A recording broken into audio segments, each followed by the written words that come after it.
The house was full in the way it always was on Thanksgiving. Too many coats piled on the bed. Too many voices overlapping. The smell of roasted turkey and nutmeg thick in the air. A scene that looked like every family holiday that came before it. Warm, loud, and ordinary. But by midnight, 2 people were in the hospital. By morning, 1 was dead, and by the end of the week, the celebration itself was being examined as a crime scene.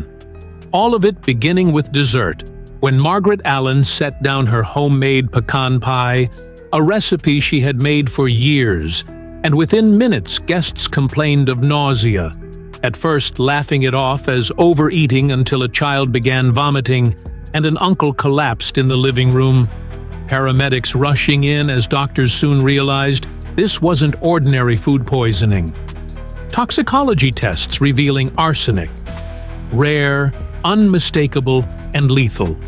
And the next day, Margaret's husband, Robert, was dead. Investigators sealing the house, confiscating food, testing the pie, finding poison in concentrations meant to kill, and turning their attention to the only person who had prepared it.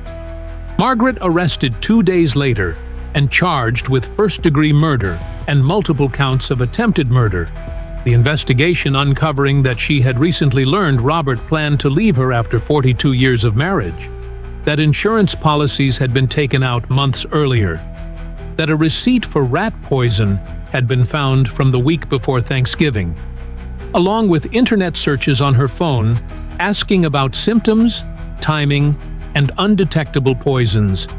Prosecutors telling the jury this was a calculated act of revenge disguised as tradition. The defense arguing emotional collapse and accident, but survivors testifying that Margaret watched calmly as everyone became sick and never called for help. The jury deliberating only hours before finding her guilty on all charges, sentencing her to life in prison without parole. The house now empty, the family broken, and Thanksgiving forever changed in that town, remembered not for gratitude, but for the moment trust itself was poisoned at the table. In the weeks after the verdict, details that had never made it to trial began to surface, revealing how long the poison had been waiting to be used.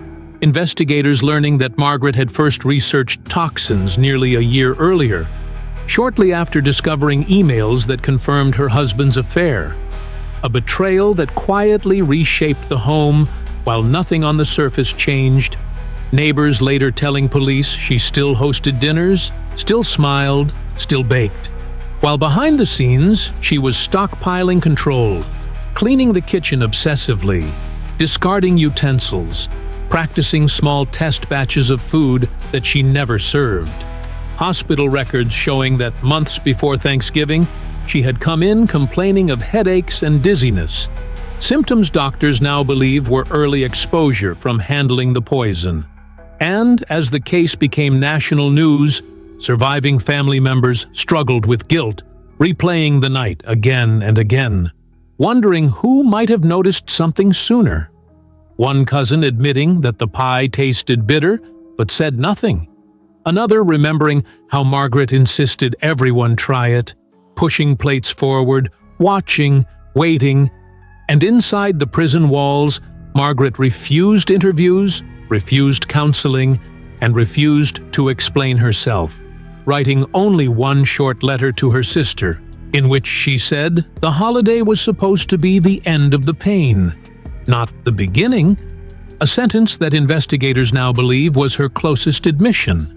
And as years passed, the case became a warning story told in kitchens and classrooms, a reminder that violence does not always arrive with shouting or weapons.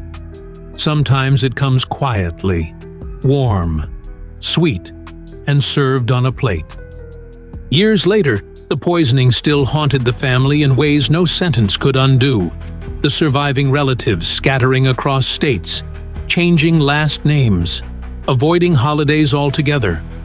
One daughter refusing to cook for anyone ever again. Another lighting a candle every Thanksgiving for the father she lost and the mother she no longer recognized. while investigators occasionally reopened the files, not for appeal, but for training, using the case to teach how domestic crimes hide in plain sight, how patience can be weaponized, and how trust becomes the perfect cover.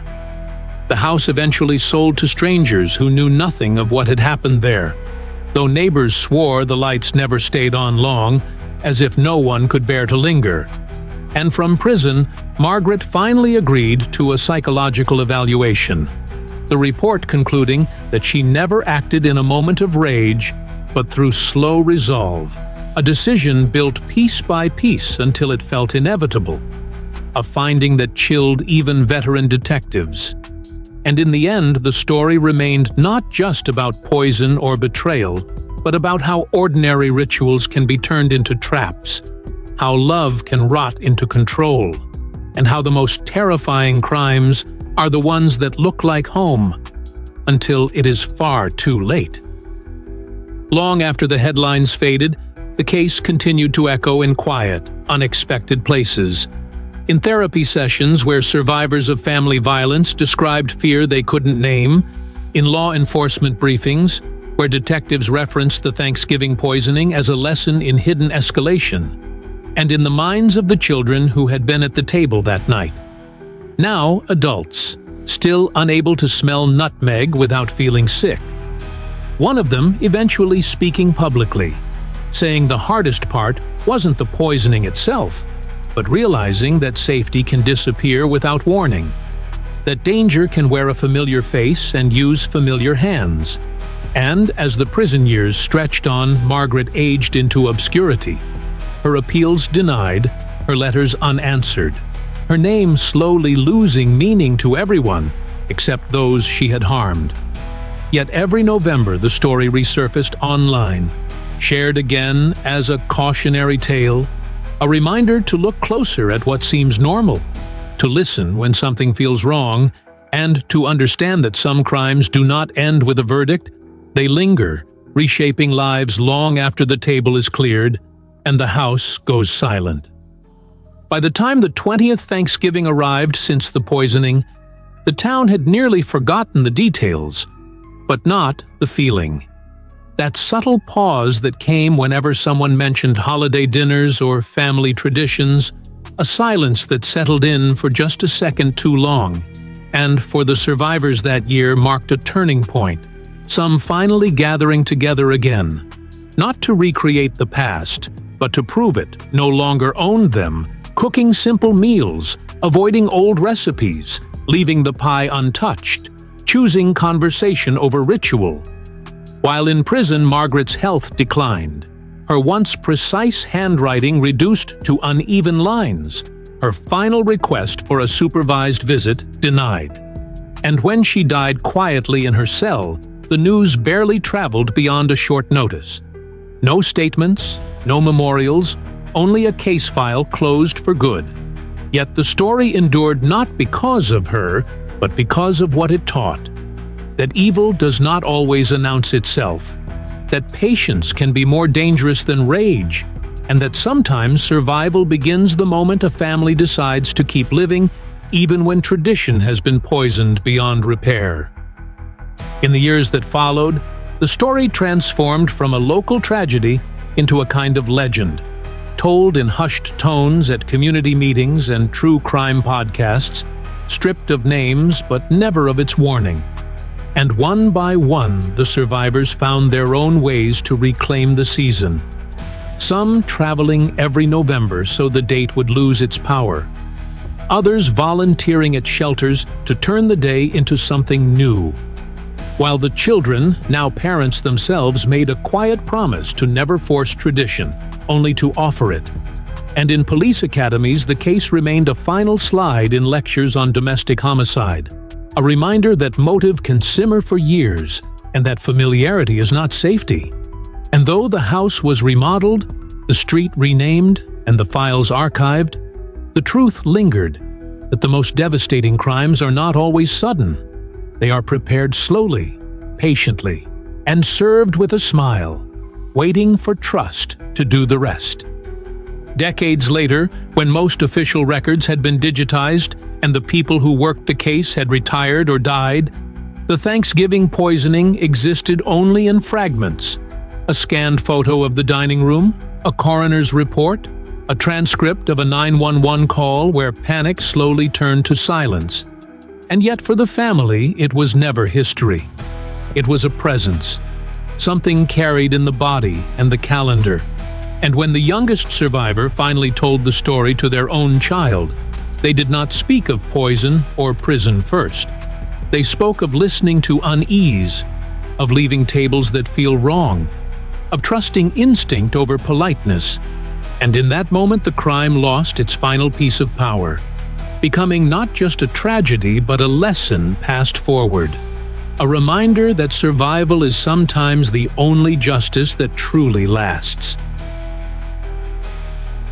When the last surviving witness reached old age, the story came full circle in a way no one expected. Not with another crime, but with a confession of memory. The admission that for years they had blamed themselves for staying, for eating, for not questioning the bitterness in the pie. And as they spoke it aloud for the first time, the weight finally lifted, the shame dissolving into clarity, that the crime had never belonged to them. It had belonged to the one who chose to poison trust. And in a quiet journal entry later found by family, they wrote that forgiveness was not for Margaret, but for themselves. A closing of the loop that had stayed open for decades. And with that, the Thanksgiving poisoning finally faded from being a wound into being a story. Still dark, still painful, but no longer alive. Resting at last in the past where it could no longer reach across the table and take something new.